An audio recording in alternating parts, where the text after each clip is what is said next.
You're a potato. The light, crispy taste of Lay's potato chips. One taste, and you're in love. A little secret, okay?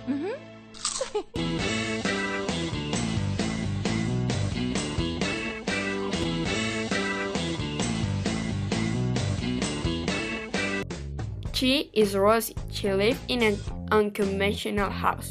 She lived into a bus, but a different kind of bus.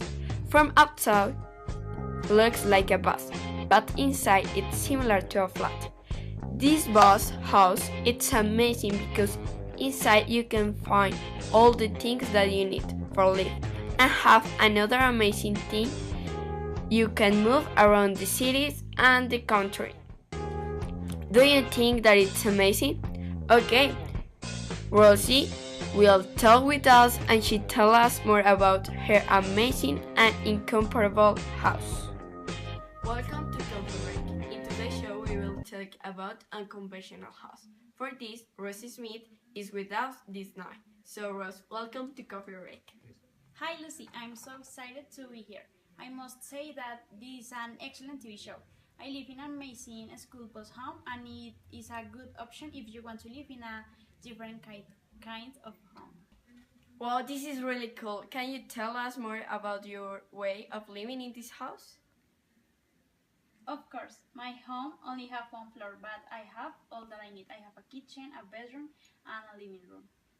Rose, this sounds really good, but I have a question. What is the difference in your house in comparison with a conventional house?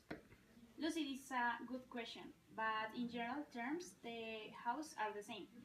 For example, in my house, I can move to a different place. In a conventional home, you can't. Another difference is that in my house, I don't have walls to separate different areas, and I love it. But if you don't have walls, you don't have privacy, do you? Yeah, you're right, but this is not bad. When you have visitors, you can have a better communication. I got it. I think that your house is really cool. Will you wish to live in a regular house? In some cases, but for example, my house is so small, and this is a problem when you have more friends and family. But I think that it's similar to live in a little apartment. I have the plans of your house and the private area. It's amazing you don't have problem with the neighbors. Yes, it's a good thing. You and your house are amazing, but this program finished. So thank you for watching us. See you next time. Bye.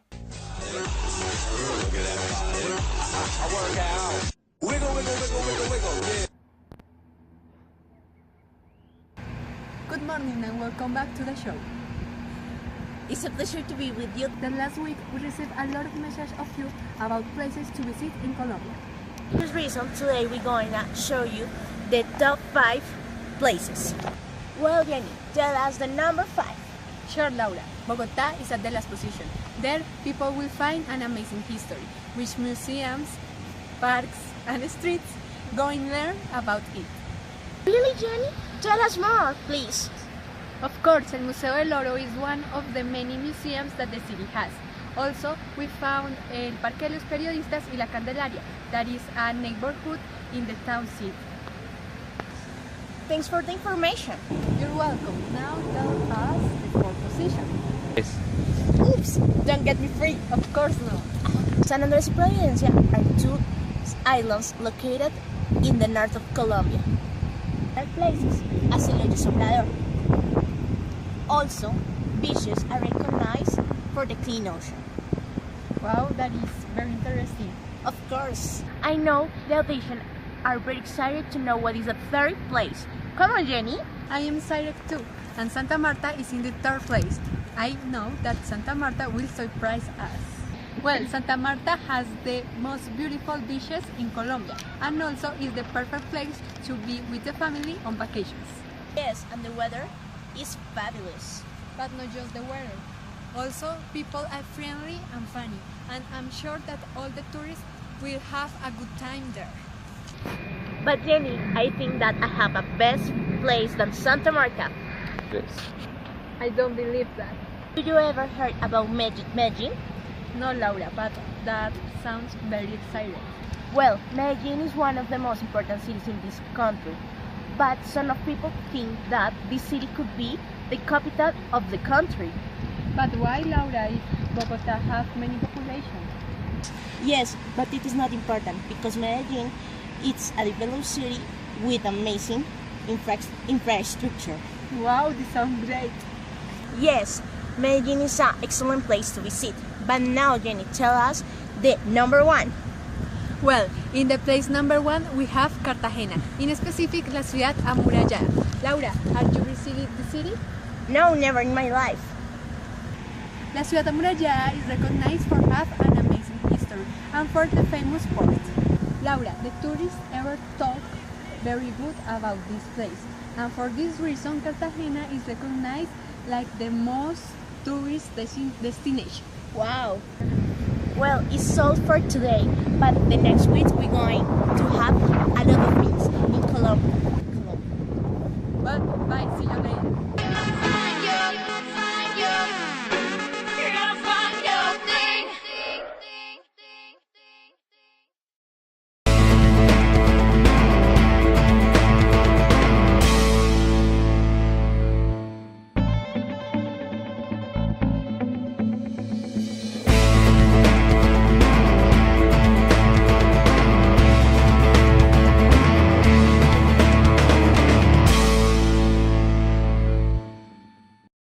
This is the story of the Puente del Común. This is a bridge that is located in the town of Chía, a few minutes from the capital of Colombia. 20 years ago, I came to Colombia and one of the residents of Chía told me about this magnificent history. In 1470, the mayor of Chía wanted to build a bridge from Bogota to Chía. The mayor selected a man, Florentino Vargas. He is an intelligent and brave man. Florentino was born in Chía and he had a big family.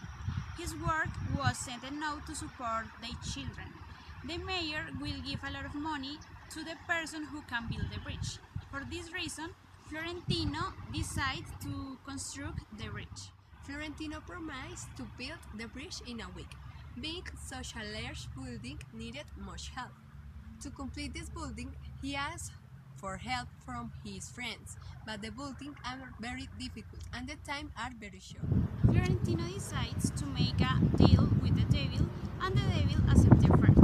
The devil promised to finish the bridge if Florentino gave his soul in return.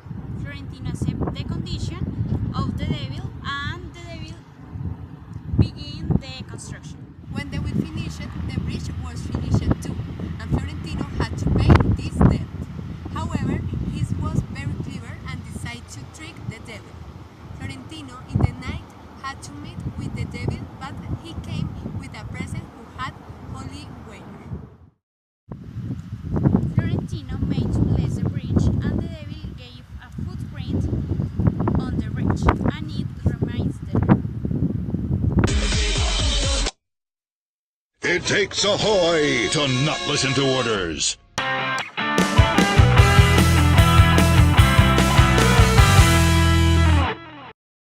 Budget during the first weeks of term.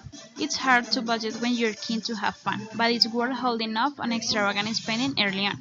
If you want to go out and celebrate at the end of the term, check out the top 5 students' budget apps to make sure you have something left to spend.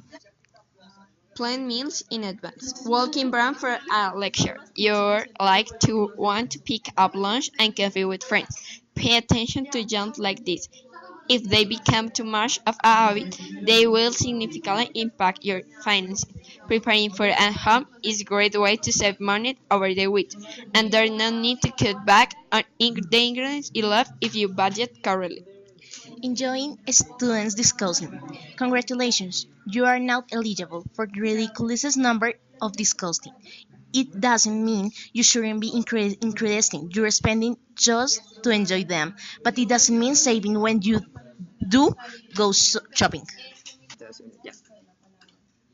Traveling home for a weekend or visiting friends at other universities can be a costly affair, but that doesn't have to put you off. You can use Wheels or the university bus. So your textbooks are supremely valuable. So when you are sure that a book's future is to sit and gather dots, head to Amazon to trade in it for a gift card. The same applies to your clothes. Get paid to do stuff. Shouldn't that say get a job?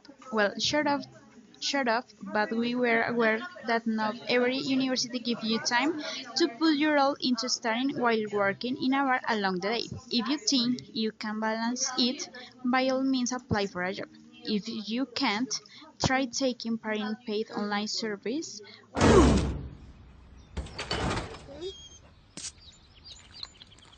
I've got a joy down in my heart, deep down in my heart. Hello and welcome back to our program. Today we discuss a current issue, that the technology can really affect our behavior to the environment. For better or worse, the technology could be causing major havoc in relationships. In the last week, we did a survey where we asked people about the importance of the technology in their relations. 70% of people say that the technology is a good resource to communicate. Internet, social networks, and mobile devices lead to an increasingly connected world. It is positive in the sense that the technology has become a contribution in education and is a good element among people. In addition, 13% of people reject the technology in several aspects. First, the technology have high risks involved in exposing much information on the network. Second, technology can affect children and young people because it can cause isolation from the real world. Because they spend many hours surfing in the internet, chatting or playing video games, and lose important of the time which could be used for other activities. Finally, there is the case of the internet addictions, problem that occurs when people completely depend on internet connectivity. In Latin America, 20% of the people suffer this. To conclude, the technology used in a good way, you can have both educational and communicate positive things, and even closer to our family or friends. But if the technology is not well used, it can cause isolation of our real world. This is all for this program. See you in the next week.